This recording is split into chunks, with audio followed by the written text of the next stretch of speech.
A couple months ago, I posted a video about Terrence. Now, unlike most of my other character analysis videos, his didn't 100% focus on his character.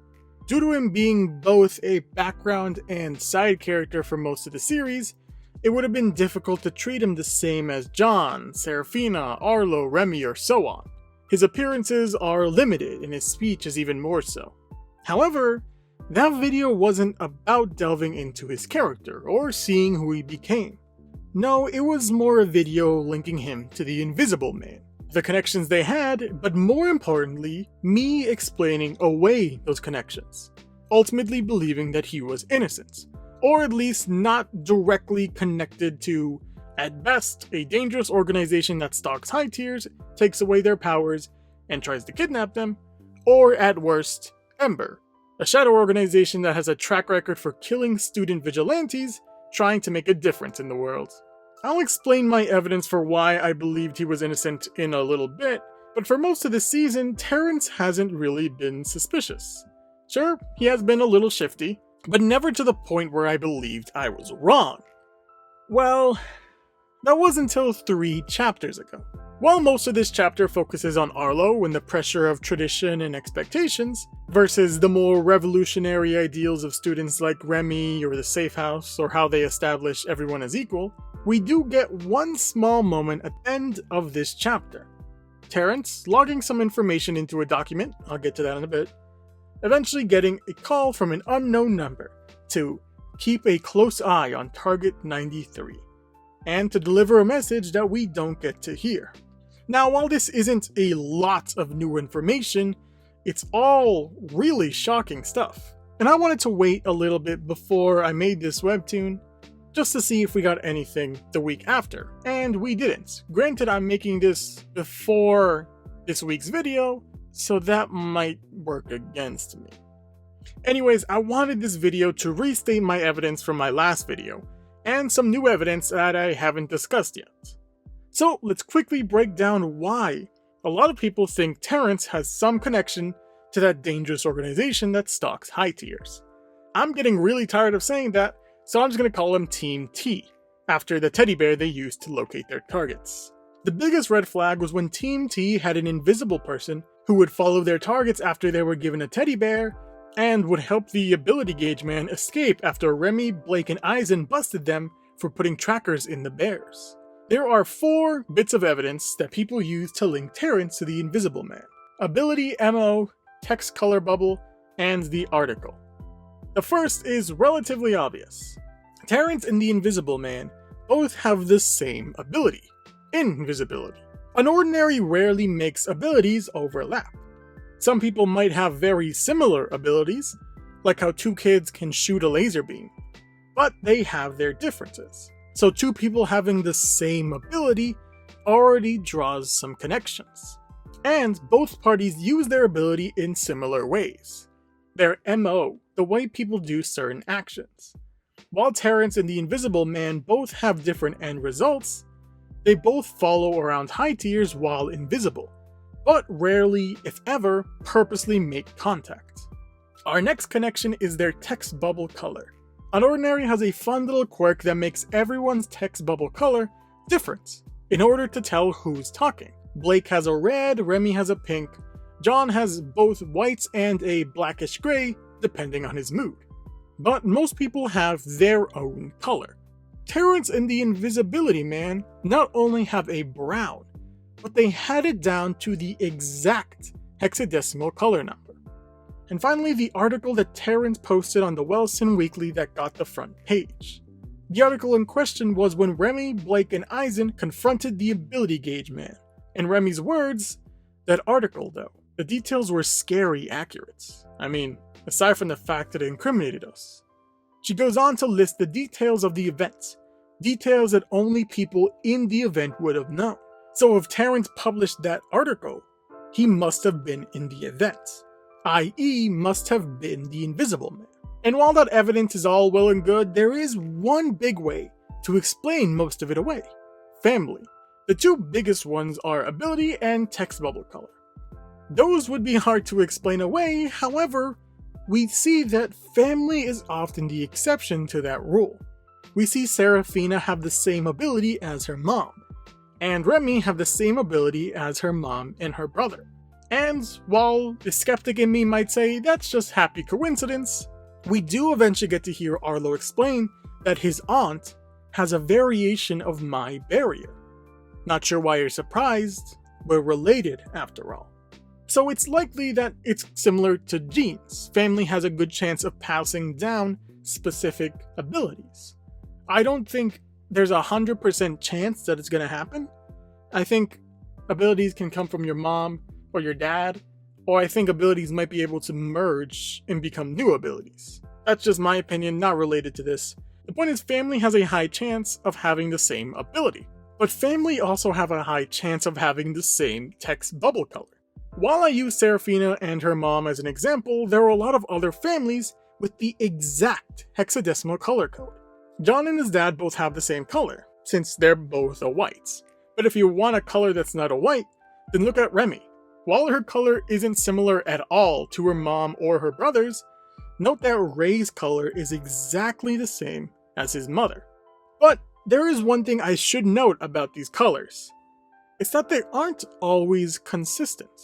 My last Terrence video, I used Serafina and her mom as an example, and their text bubble colors weren't the same. But by using different bubbles this time, they turned out to be the exact same color, right down to the hexadecimal code. Also, comparing Terrence's latest text bubble color to the Invisibility Man's color, they're different now, even though before they were the same. The point is that things change over the course of the series, so it might not be the exact same, but you should know that there are very strong similarities between the colors. Meanwhile, I explained that Terrence hasn't written anything interesting before. In fact, Eisen stated he hasn't submitted anything particularly riveting. Not since I became press leader anyways. Pretty mediocre writing, I'd say.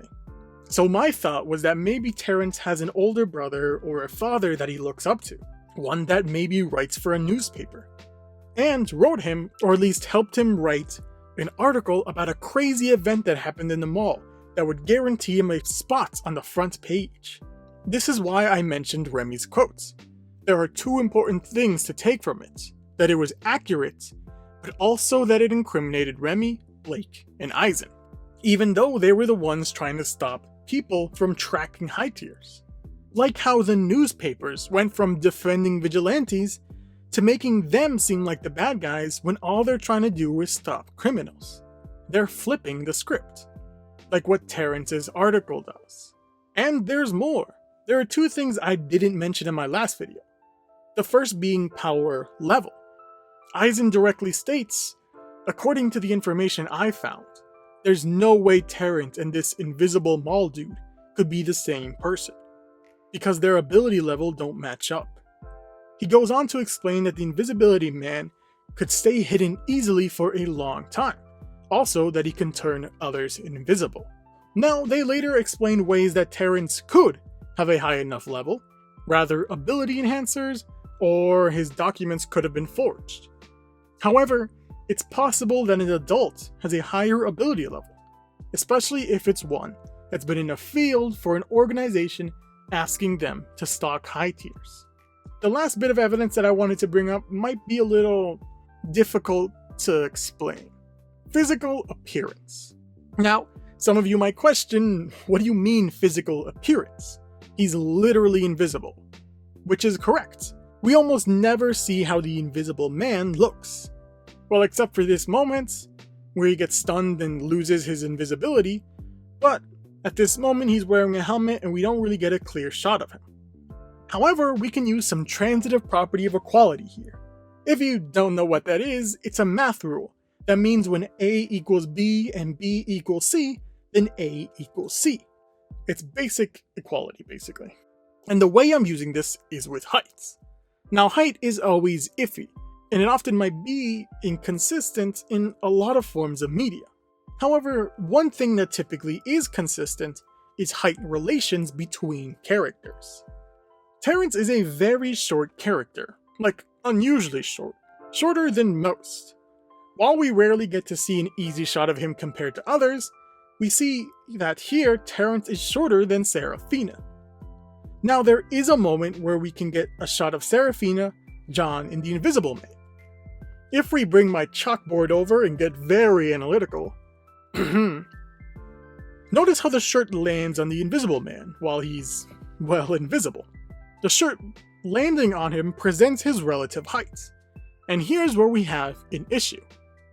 If John hit the nail on the head and threw a shirt over the person's head, then the Invisibility Man is around the same height or shorter than Serafina here. I'm not great at drawing, so here's a stick figure. However, I don't think John threw it on his head. Notice the shirts. The bit where it landed is slightly curved, but not rounded. And also, the top is basically flat. It would make more sense that the shirt landed on the Invisible Man's shoulder. This would also make more sense, since if it did land on the Invisible Man's head, the rest of the shirt wouldn't slope down, but it would hit his shoulder and there would be another bump in the shirt. However, since it's a straight slope down, it's possible that the shirt caught onto his shoulder and the rest of his arm.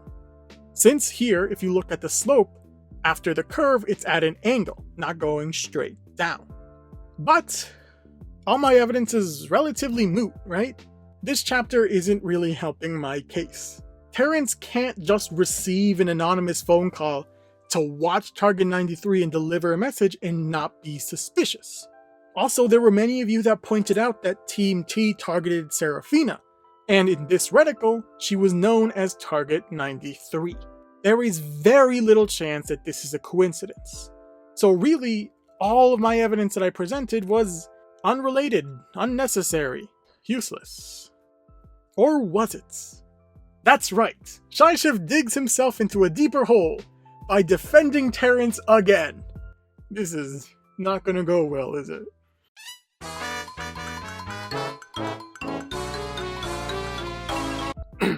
Now, while most people are clinging onto that phone call, I wanted to look at the scene right before, where Terrence is filling out a document with Serafina, John, Arlo, Remy, Cecile, Blake, Eisen, and Zeke. I legitimately like this moment, because it's like something I would do if we weren't given the information on these characters. Anyways, we're given his guesses on their abilities, ability level, and a description on them, which can be funny. Like how he puts in Eisen's description, complains a lot. Very funny. Good job, Terrence. There is one thing I neglected to mention, however. There is a recruit option. We're given 4 options for the recruits. Yes, likely, unsure, and no. Something I should note is that the yes and the no are in all caps. Now, what he wants to recruit them into, I'll get to. But let's take a look at how people get chosen to be recruited. First, let's take a look at the no's. Arlo, Cecile, John, and Zeke. Now, if it was something to do with the hierarchy, then John probably wouldn't be here. Arlo, Cecile, and I'd say even Zeke follow the high tier to a T. Those with power rise to the top. Those without fall to the wayside. John wanted to break the hierarchy. And I'll be honest, he still really doesn't care about it. He just has power because he thinks everyone around him sucks. I'll be honest, I think there was a chance he never would have risen to power if Eisen didn't out him with the paper. No, I think those chosen to be recruited have to fall with a certain personality and ideals of the hierarchy. Those chosen to be recruited, being Serafina and Remy, are generally well liked. Terrence notes that Serafina has become open-minded due to her losing her ability, and Remy's description is incredibly kind to her. However, note that Arlo and Cecile, while not as kind, are pretty positive as well, calling out their good leadership and how they're calculating. Now, those aren't necessarily good or bad, but it's interesting that Remy isn't described with good leadership. Perhaps they're not looking for a leader, but more a person with emotional beliefs. Anyways, it's obvious they're looking for people who want to shake up the hierarchy for the better. Better being in quotes, I'll get to that. If it was just Serafina, I'd say they were going for low tiers. Low tiers would be easy to want to change the world. They want to stop being bullied and would likely take any chance. Know how many people choose to be false jokers. That brings me back to something else. Or someone else. Terrence himself. I think we all look at this data as purely analytical without looking at the character himself. Terrence is smart. They call out his intelligence, explaining that his grades must have been the reason why he got into Wellston. But he's also quite shy and meek. In fact, while Terrence makes a couple of appearances, he rarely ever speaks. Which brings me back to why and how. Why and how would Terrence get into a dangerous organization like Team T? A few of you have mentioned that he might be putting up a facade, or that he was given the chance to fight back against the system. But it seems a little strange that an organization like Team T would go out of their way to recruit Terrence. Which brings me to a few ideas, or a few concepts, or a few speculation ideas. Little ideas of the future, or what this could be. The first and most obvious is that Terrence is a part of Team T. An insider, giving Team T information on students and stuff.